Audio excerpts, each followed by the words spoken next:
తెలంగాణ గ్రామ పంచాయతీ ఎన్నికల్లో పోటీ చేస్తున్న అభ్యర్థులు విజేతగా నిలిచేందుకు విచిత్రమైన హామీలు ఇస్తున్నారు.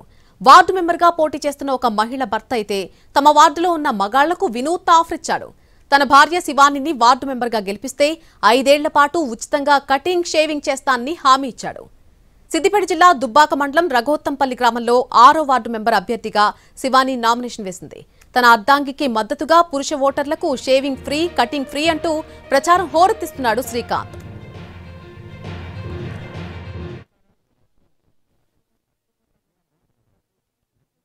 వార్డులో ఉన్న వాళ్ళందరూ కొంతమంది ఉన్నవారు ఉంటారు, కొంతమంది లేని వాళ్ళు ఉంటారు. కాబట్టి నా వృత్తి మంగళ వృత్తి కాబట్టి మేము అందరికీ, నా వార్డు సభ్యులందరికీ, మగవాళ్ళకి ఫ్రీగా కటింగ్ గడ్డలు చేయదలుచుకున్నాను.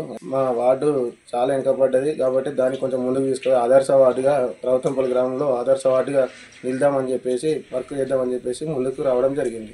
వార్డులో ఉన్న వాళ్ళందరూ కొంతమంది ఉన్నవారు ఉంటారు, కొంతమంది లేని వాళ్ళు ఉంటారు. కాబట్టి నా వృత్తి మంగళ వృత్తి కాబట్టి మేము అందరికీ, నా వార్డు సభ్యులందరికీ, మగవాళ్ళకి ఫ్రీగా కటింగ్ గడ్డలు చేయదలుచుకున్నాను. మా వార్డు చాలా వెనుకబడ్డది కాబట్టి దాన్ని కొంచెం ముందుకు తీసుకొని ఆదర్శ వార్డుగా రఘోత్తంపల్లి గ్రామంలో ఆదర్శ వార్డుగా నిలుద్దామని చెప్పి